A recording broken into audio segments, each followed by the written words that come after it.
watch me. Bonjour, bonsoir tout le monde, je suis ravie de vous retrouver aujourd'hui pour une nouvelle vidéo news et aujourd'hui nous allons parler de Tyra Banks qui attaque Netflix, David Harbour et Millie Bobby Brown, également de Jennifer Lopez qui s'est pris la foudre des internautes concernant ses enfants qui ont obtenu une bourse pour entrer à l'université. Ça a fait polémique, donc écoutez, on va faire ce petit tour d'horizon. Donc Tyra Banks pour commencer. Elle riposte en fait à Netflix suite à sa participation à Reality Check Inside America's Next Top Model.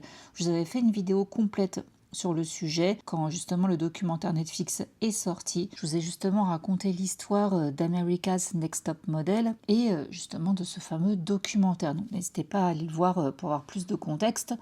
Donc dans une plainte déposée le samedi 13 juin, Tyra Banks affirme que sa représentation dans la série documentaire consacrée à son émission de télé-réalité est diffamatoire et a été montée de manière à étayer un récit mensonger. Elle demande un procès devant jury afin de déterminer le montant approprié des dommages et intérêts qu'elle devrait recevoir. Alors dans la plainte, on peut lire « Tyra Banks a participé à la série documentaire Netflix car elle estimait que les téléspectateurs méritaient une discussion franche sur l'héritage de l'émission, ses succès et ses échecs. » Donc Madame Banks assume la responsabilité de certains aspects de l'émission et souhaitait que les téléspectateurs de cette télé-réalité ANTM l'entendent directement de sa bouche. Avant son interview, Tyra Banks n'a imposé aucune limite au sujet qu'America's Next Top Model pouvait aborder, poursuit la plainte, et au cours d'une interview de 3h30, Tyra Banks a répondu à des questions sur l'histoire novatrice de l'émission, y compris aux critiques concernant des décisions qu'elle aborderait différemment aujourd'hui. Je poursuis le texte de la plainte. La série Netflix Reality Check a été présentée aux téléspectateurs comme une série documentaire. Netflix l'a qualifiée de chronique incontournable et définitive d'America's Next Top Model. Le genre est important. Les spectateurs d'un documentaire ne s'attendent pas à des drames artificiels ni à des récits construits. Ils s'attendent à des faits puisqu'on leur avait promis un documentaire. C'est précisément ainsi que les téléspectateurs ont perçu cette série Netflix. Donc à partir de ce postulat, Tyra affirme que seulement 16 minutes de sa longue interview de 3 heures, ont été utilisés dans le documentaire et que ces extraits ont été sortis de leur contexte et réassemblés pour étayer un récit mensonger et diffamatoire sans rapport avec ses propos. Elle ajoute que les passages où elle a assumé sa responsabilité dans certains des moments les plus controversés d'ANTM ont été coupés au montage. Pire encore, le récit mensonger construit par les producteurs par le biais d'un montage sélectif, d'omissions délibérées et d'une manipulation chirurgicale d'images en continu prétend que Tyra Banks a sciemment permis qu'une candidate soit agressée intimement dans son émission, a exploité le traumatisme de cette candidate pour faire grimper l'audience et a ensuite été incapable de s'en souvenir lorsqu'on l'a interrogée. Ce récit concernant Tyra Banks est une pure invention, une invention que Netflix a diffusée à des millions de téléspectateurs à travers le monde. En effet, moi quand j'ai vu ça, j'étais choquée. Donc, dans sa plainte, Tyra conteste 2 déclarations partiellement vraies de Maur Louchi, l'une des réalisatrices et productrices exécutives de la série Netflix. Selon ses déclarations, Tyra aurait eu l'opportunité d'approfondir les débats autour d'ANTM et de donner sa version des faits. Et dans une autre interview, Madame Louchi a déclaré que Tyra était prête à parler et que selon elle, nombre de ses réponses étaient très honnêtes. Tout était d'ailleurs dans l'émission. Cependant, Maur Louchi, la réalisatrice toujours, aurait affirmé dans une interview accordée à The Wrap que le documentaire aurait vu le jour avec ou sans Tyra Banks. Alors toujours dans la plainte, il est écrit « Tyra a bien donné sa version des faits, ses réponses étaient très honnêtes, mais l'histoire que les téléspectateurs ont entendue est une version trompeuse que les producteurs ont choisi de raconter. » Tyra Banks avait donc animé America's Next Top Model pendant les 22 premières saisons, après avoir convaincu UPN de produire l'émission. La première saison avait été diffusée en 2003. Dans le documentaire Netflix, les spectateurs sont plongés au cœur de la genèse de l'émission lorsque Tyra a conçu le projet avec l'aide de Ken Mock, coproducteur exécutif et participant à la série documentaire. Ce projet en 3 parties invite Tyra à aborder de front certains des moments les plus controversés de l'histoire de l'émission. L'un des sujets abordés était donc l'agression intime dont aurait été victime Shandy Sullivan, candidate de la saison 2 qu'elle évoque longuement dans le documentaire Netflix. Elle se souvient de la situation alors que les mannequins étaient en Italie. Des mannequins masculins sont venus chez elle. Dans le premier épisode, on voit Shandy boire du vin avant de coucher avec l'un d'eux. À l'époque, elle avait un petit ami, pour rappel. Et dans le documentaire Netflix, elle affirme avoir eu un trou noir à ce moment-là et accuse l'équipe de production de l'émission de télé-réalité d'avoir présenté l'affaire comme une infidélité plutôt que comme une agression, selon elle. Donc, interrogée sur Shandy dans l'émission Netflix Reality Check, Tyra a affirmé n'avoir joué aucun rôle dans la production ni le montage des scénarios, alors même que Ken Mock avait déclaré que les candidats savaient tous que tout serait filmé, le bon, le mauvais et tout le reste. Dans sa plainte, Tyra affirme qu'elle ignorait que Shandy avait qualifié les faits d'agression intime. L'implication est dévastatrice et délibérée, à savoir que Tyra Banks ne se souvienne même pas de l'histoire de la femme agressée dans son émission. Or, c'est faux. L'intégralité de l'interview de Tyra Banks révèle 2 éléments que les producteurs ont coupés et n'ont pas montrés aux téléspectateurs dans le premier épisode. Avant de lever les yeux au ciel, Tyra Banks hoche la tête de manière affirmative et sans équivoque et déclare immédiatement « Je me souviens de son histoire ». En supprimant ce hochement de tête au milieu de la séquence et en coupant la remarque de Madame Banks à la fin, les producteurs se sont assurés que les téléspectateurs ne verraient que le mensonge et non la vérité. Voilà donc le genre de coupe qu'ils auraient fait. La plainte aborde également les allégations selon lesquelles elle aurait interrompu la production d'une saison après qu'un membre de l'équipe a signalé un comportement inapproprié de la part d'un participant régulier d'America's Next Top Model. Cette réaction n'aurait pas été hypothétique. Elle se serait fondée sur les actions concrètes de Madame Banks lors d'une saison après qu'un membre de l'équipe lui a signalé directement qu'un autre participant régulier de la télé-réalité avait eu des comportements intimes inappropriés répétés pendant le tournage, indique la plainte. Madame Banks a immédiatement partagé le signalement avec les autres responsables et s'est assurée que le problème soit porté à l'attention de la chaîne. Madame Banks a agi promptement et a accordé à cette affaire toute l'attention qu'elle méritait. En conséquence, la production a été suspendue afin que l'ensemble des participants et de l'équipe puisse suivre une formation sur le harcèlement S dispensée par un expert interne. Fin de citation de la plainte. Autre chose qu'on a vu dans le documentaire, le juge d'ANTM, Miss G. Alexander, s'est confié sur ses problèmes de santé depuis son départ de l'émission en 2012 et interrogé sur une éventuelle visite de Tyra depuis son AVC en 2022, il a répondu non.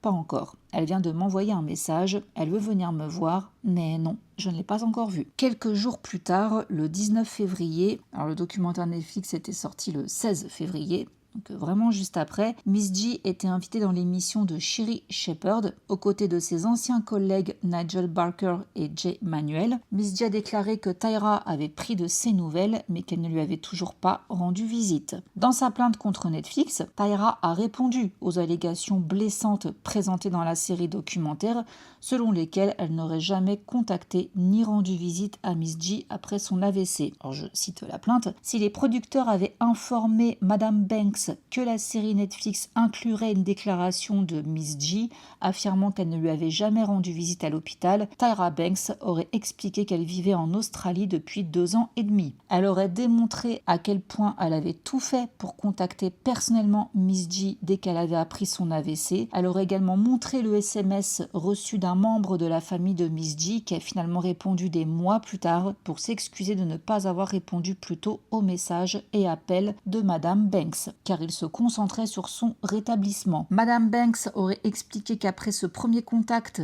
elle et Miss J ont communiqué pendant 3 ans Ils se sont parlé au téléphone au moins une fois. Ils ont échangé des messages vocaux, de nombreuses photos et des messages vidéo. Ils se sont envoyés de nombreux SMS. Le jour de Noël 2025, Madame Banks et Miss J ont échangé des messages de vœux et il a informé Tyra Banks de son amélioration. Elle a répondu « Yes, on peut se parler cette semaine » et ils ne se sont jamais reparlés. Quelques semaines plus tard, la série Netflix était diffusée dans le monde entier. Une fois de plus, les producteurs ont trompé les téléspectateurs en dissimulant à Tyra Banks les propos tenus par d'autres personnes lors de leurs interviews pour Netflix et en ne lui donnant pas la possibilité de répondre. Il existe de nombreux autres exemples. Donc en réponse à la représentation fausse et diffamatoire de Tyra Banks dans la série, elle réclame des dommages et intérêts, notamment pour perte d'opportunités commerciales futures, perte de revenus et autres préjudices cumulatifs qui seront démontrés lors du procès. Ayant également subi une importante souffrance morale, Tyra Banks demande un procès devant jury afin de déterminer l'indemnisation à laquelle elle doit prétendre pour sa participation à la série Netflix. Autre fait, suite à la diffusion de la série documentaire sur Netflix, plusieurs anciennes candidates et juges se sont exprimés sur leur expérience dans l'émission et leur collaboration avec Tyra Banks en particulier. Si certaines mannequins ont dénoncé des mauvais traitements, d'autres ont pris la défense de Tyra Banks et de la production. On a Jesslyn Gonzalez, gagnante de la saison 8, qui a confié sa profonde gratitude envers Tyra pour l'avoir aidé à faire progresser sa carrière. Donc elle dit « Mon attachement à America's Next Top Model est resté intact depuis le premier jour.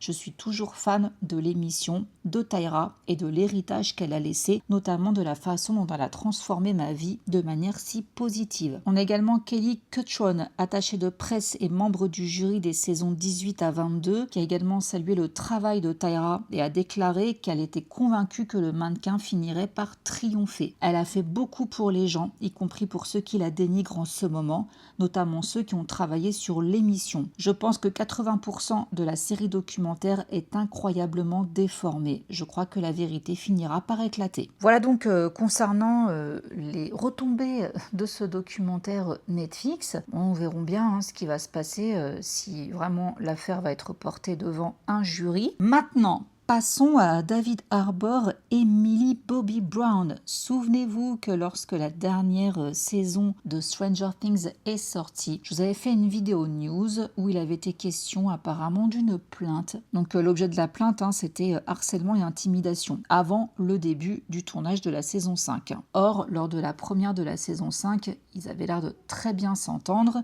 et on avait un petit peu évité les questions concernant cette plainte. Donc dans une interview accordée à Variety et publié le mercredi 10 juin, David Harbour a déclaré que les gros titres concernant cette plainte présumée étaient sortis de façon bizarre et que c'était étrange. Alors je le cite, « Dans ce monde étrange où nous vivons, où l'on crée des déclarations choc, j'essaie de trouver les mots justes. C'est une série qui a duré 10 ans. Nous avons travaillé ensemble pendant 10 ans, durant son adolescence, en incarnant un père et sa fille. Je ne sais pas si les gens ont des familles et des amis avec lesquels ils passent autant de temps pendant 10 ans. Il arrive forcément d'avoir des disputes, des désaccords. Bien que ces désaccords soient acceptables dans un cadre familial, David a admis qu'être sur le plateau d'une émission à $1 milliard signifie qu'il y a des centaines de personnes qui veulent s'impliquer. Ce qui s'est passé entre lui et Millie Bobby Brown était simple, selon ses déclarations. Il dit c'était juste une petite dispute passagère. Une fois que nous avons mis les gens à l'écart et que nous avons discuté, tout est rentré dans l'ordre. De nos jours, tout le monde a peur de parler. Les gens ont peur d'être humains.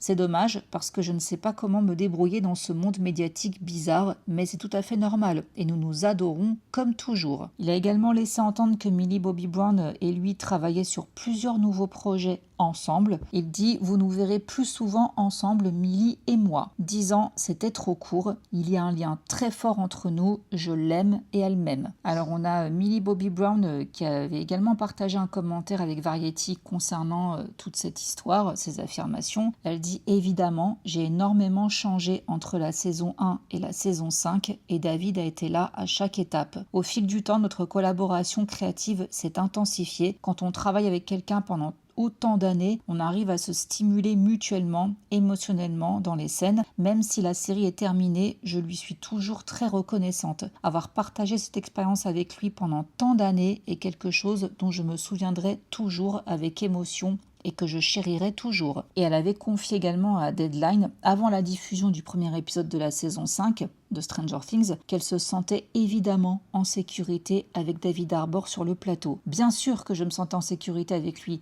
On travaille ensemble depuis 10 ans. Je me sens en sécurité avec toute l'équipe. C'est naturel. On fait ça depuis tellement longtemps. Elle avait déclaré à un autre média qu'elle et David adorent cette série de tout leur cœur et que leur amitié est ce qu'il y a de plus précieux à leurs yeux. Donc voilà, fin du débat. Il n'y a pas eu de problème, des petites frictions normales. Voilà, pas le pataquès qu'on a pu entendre. Bon voilà, chapitre clos là-dessus. Tout va bien, tout va très bien. Maintenant, passons à Jennifer Lopez. Alors, événement majeur dans sa vie, la traditionnelle remise de diplôme de ses enfants, ses jumeaux. Donc, elle a partagé sur les réseaux sociaux la remise de diplôme de son fils, anciennement sa fille, Aimée Muniz, qui maintenant est appelé Oscar Jacob Muniz. La publication a révélé son intention d'intégrer le Sarah Lawrence College à la rentrée et le profil privé utilise les pronoms masculins il et lui. Donc ça a été justement un peu la révélation. Sa fille, elle a fait son coming out en tant qu'homme, officiellement on va dire, via les posts Instagram de sa mère. Donc sur la publication Instagram, on a pu voir Oscar à Sarah Lawrence, fini les escapades improvisées à New York puisqu'il va y vivre. Heureusement, ce n'est qu'à quelques heures de stage door. Allez les Griffons, félicitations. Donc Jennifer Lopez a assisté à la cérémonie de remise des diplômes aux côtés de sa mère Guadalupe Rodriguez et de Samuel Affleck, le fils de son ex-mari Ben Affleck. Donc des photos de l'événement ont également montré Max, le frère jumeau d'Oscar, célébrant l'occasion malgré l'absence de leur père Marc Anthony. Donc Jennifer Lopez n'a pas commenté publiquement le changement de nom de son fils, mais elle s'est confiée avec sincérité sur ses émotions face à la remise des diplômes de ses enfants. Quand elle est apparue dans l'émission du Jimmy Kimmel Live, elle a admis avoir du mal à accepter le départ imminent des jumeaux du nid familial. Elle dit n'en parlez pas parce que je vais me mettre à pleurer. J'ai pleuré pendant déjà 2 mois. Jennifer a expliqué que ses 2 enfants étaient atteints de TDAH, ce qui les obligeait à aborder l'apprentissage différemment de la plupart de leurs camarades, et plutôt que de le considérer comme une limitation, elle l'a vu comme une des raisons pour lesquelles leurs réussites sont particulièrement significatives à ses yeux. Ils ont un TDAH et donc ils ont besoin d'apprendre différemment. Il y a eu des difficultés et des moments compliqués, donc elle est très fière d'eux, mais pour elle, l'important reste le caractère de ses enfants plutôt que leurs résultats scolaires. Elle explique qu'un principe qu'elle leur a inculqué tout au long de leur éducation est qu'être une bonne personne compte plus que les notes. Je suis tellement fière qu'ils se soient fixés des objectifs. Ils ont tous les 2 été admis dans les 5 universités où ils avaient postulé. Ça a été un travail énorme nécessaire pour y parvenir. J'ai vu à quel point ils travaillaient dur. Leur parcours scolaire n'a pas toujours été simple. Je me suis dit, tu as fait tout ça toute seule. C'est génial. Genre, tu n'as presque pas eu d'aide, vous voyez? Donc là, petit pic à Marc Anthony, qui n'a pas été trop là apparemment. Donc, petit rappel, elle était mariée à lui de 2004 à 2011. Le divorce a été prononcé en 2014. Ils ont convenu d'une garde partagée, légale et physique de leurs jumeaux. Mais bon, déjà, Marc a semblé manquer la remise des diplômes d'Oscar et de Max. Alors, lorsqu'il a épousé Jennifer, Marc était déjà père d'Ariana, 31 ans, Chase, 35 ans, Christian, 25 ans et Ryan, 22 ans. Issu de précédentes unions. Maintenant, il est marié avec Nadia Ferreira, avec qui il a un fils Marco, né en 2023. Et il attend prochainement son 2e enfant, une fille. Donc, beaucoup d'enfants. En 2016, Marc Anthony avait évoqué son rôle de père et a admis qu'il n'était pas aussi présent pour ses enfants qu'il l'aurait souhaité. Il dit « Mon seul regret, c'est que mon choix de carrière m'ait pris autant de temps. J'aurais tellement aimé être père au foyer et être témoin de chaque instant. J'aurais adoré ça, mais ça ne s'est pas passé comme ça. Oh, qu'est-ce que ça m'énerve, ce genre de déclaration, excusez-moi. Mais de dire « J'aurais tellement aimé être père au foyer, mais qu'est-ce qui t'en empêche en fait? T'arrêtes ta carrière et tu le fais. » Bref. Pardon, je poursuis. Ce qui me pèse le plus, c'est ce grand sacrifice et on finit par se demander si tout cela en valait vraiment la peine. Et donc, la polémique était toute fière de souligner la réussite de ses enfants. C'est pas très bien passé parce que les bourses. Dans un contexte économique difficile, voir les enfants de 2 parents multimillionnaires obtenir des aides financières, ah bah forcément c'est pas passé, ça a provoqué une vague d'indignation sur les réseaux sociaux. On a pu lire des choses du style c'est super qu'il soit accepté, mais ça fait 2 bourses en moins pour des enfants ou des familles qui ont réellement besoin d'un coup de pouce financier. D'autres se montrent plus virulents. Pourquoi diable les enfants de Gilo ont-ils besoin de bourses? Payer les frais de scolarité de ces gamins, bon sang. Face à ce déferlement de critiques, plusieurs professionnels du milieu universitaire ont toutefois tenu à prendre la défense de Jennifer en rappelant le fonctionnement des bourses aux États-Unis. S'il existe des bourses sur critères sociaux, celles basées sur le mérite sont attribuées automatiquement aux futurs étudiants en fonction de leurs résultats et non des revenus de leurs parents. Je travaille dans les admissions universitaires et les bourses au mérite sont attribuées à l'étudiant en fonction de ses accomplissements. Leurs notes ou leurs talents leur permettent de décrocher des bourses automatiquement, explique une internaute. Selon elle, le choix des jumeaux d'accepter ou non cet argent ne change absolument rien à ce que les autres étudiants reçoivent. Voilà, donc bien que certains félicitent quand même les jumeaux pour leur parcours, beaucoup estiment que Jennifer aurait dû préciser qu'il renonçait à ses bourses au profit d'étudiants plus modestes. Et Jennifer n'a pas réagi à la polémique. Qu'en pensez-vous ? Ceci dit, là dans ce qu'ils disent, ils auraient aimé que Jennifer précise qu'il renonçait à ses bourses. Bon, on le sait pas. On ne sait pas s'ils ont renoncé ou pas à ses bourses. Donc, je pense pas qu'elle puisse affirmer quelque chose qui soit faux, si ça n'est pas le cas. C'est vrai que la nuance de savoir qu'on a une bourse au mérite automatiquement, ça change la donne. Ça prouve qu'ils n'ont pas fait de demande pour avoir une bourse. Après, est-ce qu'ils l'acceptent ou pas? Bon, on ne sait pas. Donc, mais je comprends effectivement, quand on a des parents très fortunés, tout de suite on entend bourse, on se dit attendez, il y en a qui n'ont rien, qui comptent sur ces bourses-là. Donc forcément, oui, donnons-les à ceux qui ont le moins d'argent, je comprends. Voilà les amis, le tour d'horizon des news du moment. J'espère que ça vous aura plu. J'espère que vous survivez à cette chaleur. Franchement, faites hyper gaffe à vous. Je vous avoue que moi, je me sens très très mal.